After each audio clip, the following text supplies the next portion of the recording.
This episode is part of the transformational podcast Systems in Motion. If you want to learn more about the leverage points, please listen to the opening episode. Minhaj introduces us to an activist movement in Bangladesh that has not yet had much success in achieving its goals. But the good thing is that we can learn a lot from this example, and what the take-home messages are, you can hear now. The importance of civil intellectuals activism, a case of eco-nationalistic social movement in Bangladesh. The anti-rampal movement in Bangladesh was a movement led by different civil society organizations and local protest groups against the proposed rampal power plants that's being built on southwestern Bangladesh. So far, the movement has not been able to stop the venture or mobilize the lower class against it any significant way. In this presentation, I look at the flow of the lower class of Rampal, attempt to investigate the reasons why the outside and inside endeavors to mobilize them against the project has been unsuccessful so far. I look at Rampal movement through a comparative focal point.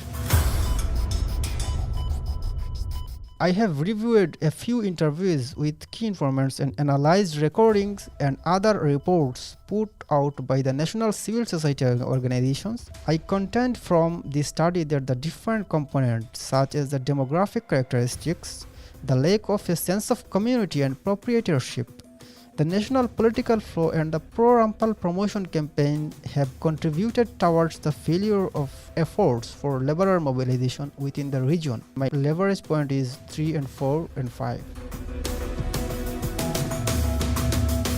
The methodology that will be utilized in accomplishing purpose will be investigation of everyday daily paper reports and investigation of the movement reports of the National Committee to Protect Oil, Gas, Mineral Resources, Power and Ports, which is the civil society organization that lead the movement. Interviews with local urban liberal and civil society movements pioneers and a review of literature on the Fulbari, Chunarugat and Rampal protests.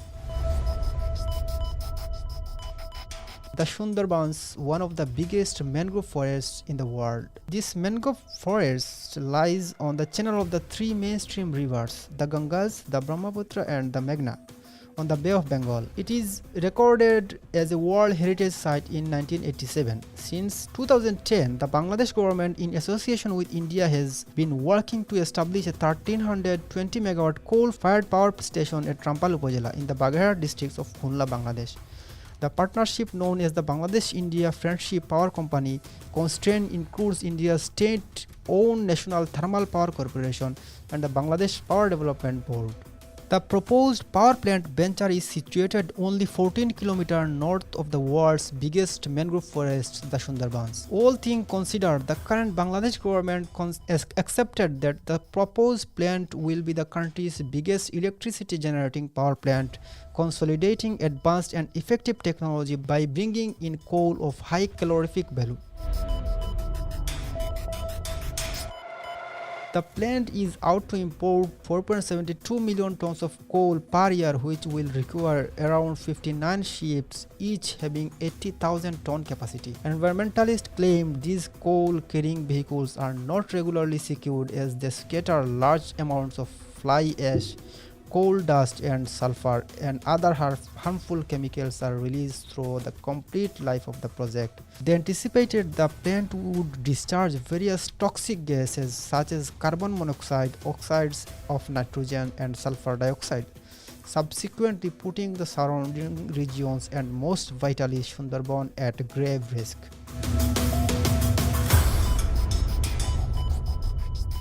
Right now, we will evaluate the part of civil intellectuals in the Sundarban Rampal anti-power plant movement in its interesting perceptions placed by on the 5 points of significance. A study by Hawk from 2020 confirms the dynamic role of activists, whereas considering their utilitarian restrictions in the movement progression concerning the 5 focuses of importance.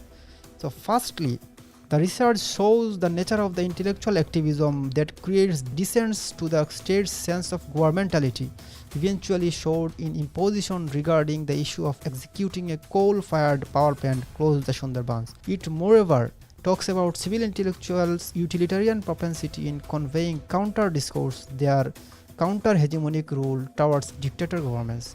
The second point means the eco-nationalistic ideology of civil intellectuals in pursuing their concerns about ensuring natural wealth, such as the Sundarbans, which goes against the will of the present government in the matter of a power plant close to the mangroves. Third point of significance alludes to the power plant debate where it battles with the presence of controlling eco-governments. The fourth point of significance critically understands the civil intellectuals activism because it questions their organizational capacity, which appears insufficient for incorporating local people adequately into the movement. Fifthly, for this case regarding struggling environmentality and state hegemony, these civil intellectuals are observed to be the substance giving a sense of cultural nationalism, moreover seen as a concoction of assembled existence. On this issue, they appear to be the only viable spokesperson protesting state-sponsored imposition through the Sundarbans Rampal anti-power plant movement, where there are no other equal and effective alternative voices. To supplement this opinion and to depolarize the environmentalist claims, the government soon started a gigantic propaganda project to earn popular support from the project, which included running special promotions on the national TV. The defenders for Rampal claimed that the advanced technology utilized for the power plant will make it almost helpful for the environment. The political flow of the region should also be taken into consideration. The liberal parties of the Rampal area are strongly aligned with the Awami League, the ruling party. As such, the parties were not willing to support the movement, which was basically anti-government and therefore anti-Awami League. However, locals also noted that they had no scope of talking out about the project even though they are against it.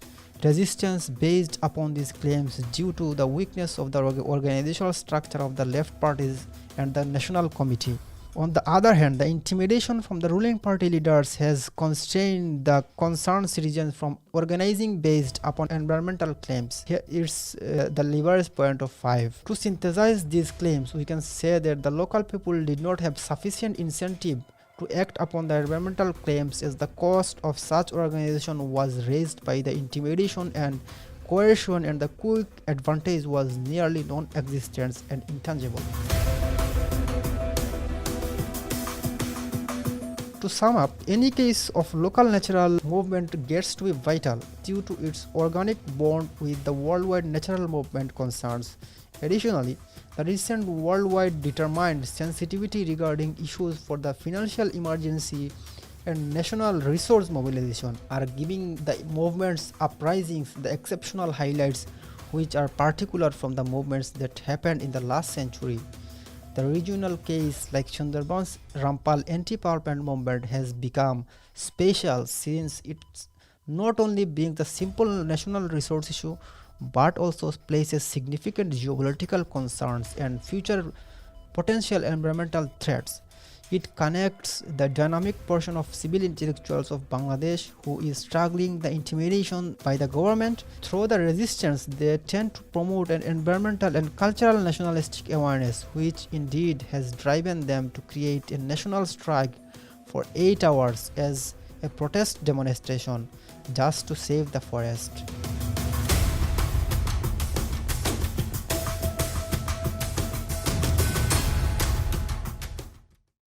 This episode was produced in cooperation with Meet Studios.